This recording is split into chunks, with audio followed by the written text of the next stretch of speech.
Hej, cześć, tu Wikusia, co prawda jestem dzisiaj z pieskiem, ale pogadamy sobie dzisiaj o kotkach i o ich problemach z główką i nie tylko. Także zapraszam Was do oglądania. Pierwszym, najczęstszym problemem, z którym bardzo często borykają się właściciele kotów, jest fakt, że ich pupil drapie meble. Czym to może być spowodowane? Po pierwsze, za niskim drapakiem. Nie chodzi mi tutaj o wysokość samego drapaka, ale chodzi mi o wysokość czystego słupka bez żadnych elementów, na którym kot może się wyciągnąć. Wysokość takiego słupka powinna wynosić minimum 80 cm, optymalnie będzie, jeśli będzie wynosiła ona 100 cm.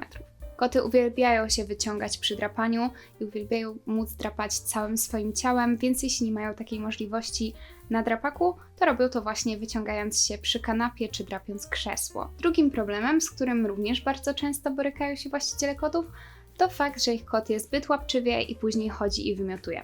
Potocznie mówi się, że kot oddaje kłaczek, wydala kłaczek, ale najczęściej te wymiociny wcale takiego kłaczka nie przypominają. Są 3 powody, dla których Twój kot może jeść łapczywie. Pierwszy i najczęściej spotykany to ból zębów.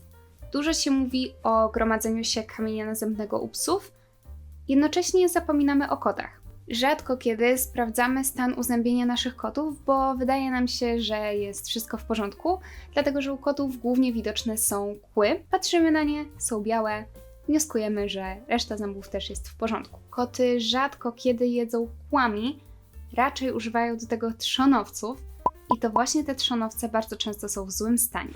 Kły służą kotom do rozszarpywania kawałków mięsa, więc jeśli nie karmicie kotów barwem, to w ogóle nie używają ich przy jedzeniu. Dlatego obejrzyj ząbki swojego kota i zobacz, czy nie ma tam kamienia. Drugim powodem jest stres przed zabraniem. Koty są trochę bardziej specyficzne niż psy i mogą nam ufać mniej, przez co kiedy znajdujemy się w pobliżu miski kota, kiedy on je, może po prostu się bać, że mu to jedzenie zabierzemy.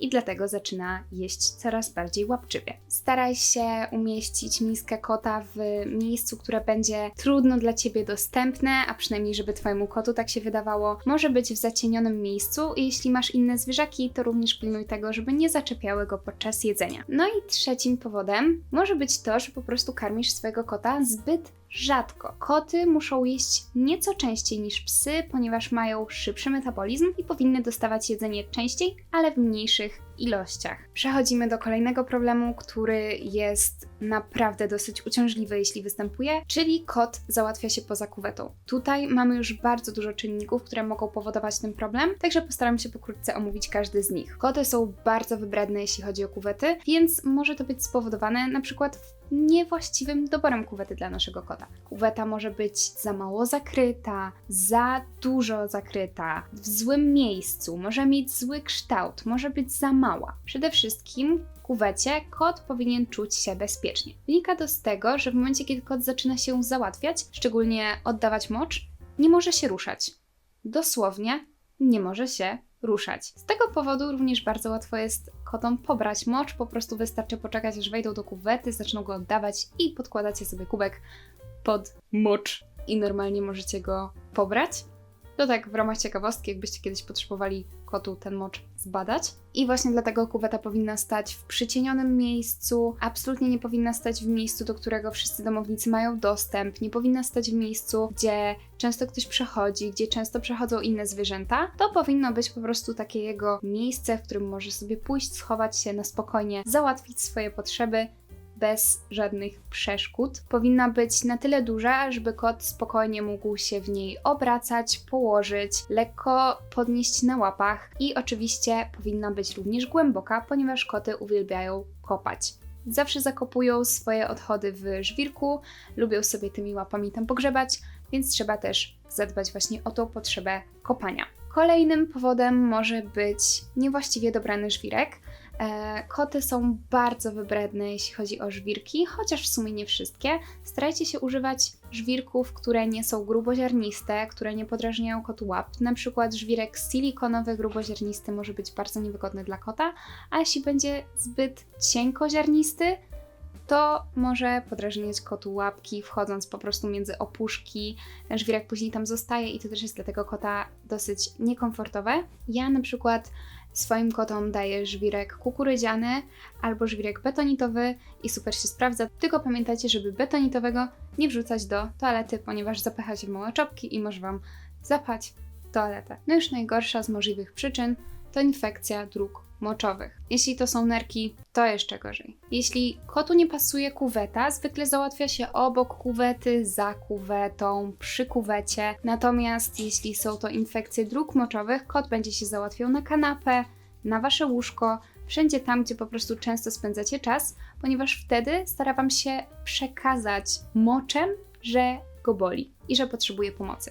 Dlatego właśnie w ten sposób możecie to po prostu rozróżnić, że jeśli kot jest chory, to załatwia się po prostu w miejscach, w których wy najczęściej przebywacie, załatwia się w miejscach, w których po prostu czuje wasz zapach. Natomiast jeśli nie pasuje mu kuweta, no to się będzie załatwiał gdzieś tam w rogu, na dywan, na właśnie kuwetę, obok kuwety, przy kuwecie, pod kuwetą. Jeśli zauważycie w moczu swojego kota krew, albo jeśli zauważycie, że kropelkuje i zostawia takie małe kropeczki, zamiast normalnie się załatwiać, to już od razu lećcie do weterynarza, w ogóle nie ma na co czekać, bo to znaczy, że jest naprawdę bardzo źle. Bardzo dużo kotów cierpi na niewydolność nerek. Zwykle jest to spowodowane nieprawidłową dietą, także bądźcie na to bardzo uczuleni i nie czekajcie, aż będzie naprawdę źle. Mój kot zrzuca na moich oczach rzeczy ze stołu, szafki, blatu, biurka. To się bardzo często zdarza, koty uwielbiają tak robić, że po prostu patrząc nam się prosto w oczy, powoli zsuwają łapą coś właśnie z naszego chociażby stołu.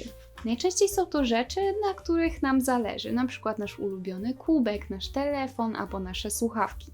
I koty oczywiście robią to specjalnie i oczywiście robią to po złości. Robią to po prostu dlatego, że potrzebują uwagi. Więc mówienie kotu, ej, przestań, nie rób tego i zostawianie go z tym sprawi, że na 90% ta rzecz po prostu z tego stołu spadnie. Weź tego kota, poprzytulaj go, pogłaskaj. Przestanie.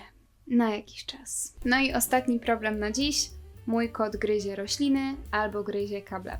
To znaczy, że twój kot ma po prostu potrzebę gryzienia. Niektóre koty oprócz drapania mają też potrzebę gryzienia i tak samo jak psiakom kupuje się kostki albo jakieś gryzaki, tak samo niektórym kotom też trzeba takie gryzaki kupić. Z racji tego, że tak jak już wspominałam wcześniej, koty mają bardzo małe zęby, kurze łapki albo jakieś cienkie kości nie będą dobrym pomysłem. Najlepiej jest mu po prostu kupić wielką kość, taką, żeby nie był w stanie jej pogryźć, ale żeby był w stanie ją gryźć. Kot będzie ją gdzieś tam sobie skubał, zębami szukał tego mięsa, które jest gdzieś tam w zakamarkach tej kości, ale na pewno jej nie przegryzie. Może ją pogryźć, pomemłać, małe kawałeczki sobie będzie powoli odłamywał, no i przy okazji nie zrobi sobie krzywdy. Jeśli wasz kot ma potrzebę gryzienia konkretnie roślin, możecie mu również kupić trawę dla kotów, albo po prostu sami kupić zboże i je zasadzić i też wam wyrośnie trawa dla kotów, tylko będziecie za to mniej płacić. Czasem jest tak, że koty gryzą, zjadają rośliny, żeby po prostu końcówkami tych listków albo łodyg podrażnić sobie żołądek i wywołać u siebie wymioty. Na przykład jeśli się czymś podtrują, zatrują albo właśnie zbyt łapczywie zjedzą i nie są w stanie same tego zwymiotować. Chociaż ja zamiast podawania kotu trawy zdecydowałam się po prostu na poprawę jego żywienia i na pilnowanie go, żeby gryzł normalnie swoje żarcie. Także to by było na tyle. Dziękuję wam za oglądanie. Jeśli macie jakieś inne problemy ze swoimi kotami, możecie mi dać znać, a ja postaram się wyjaśnić, z czego one wynikają i jak im zapobiec. Także do zobaczenia w kolejnym filmie. Trzymajcie się i cześć!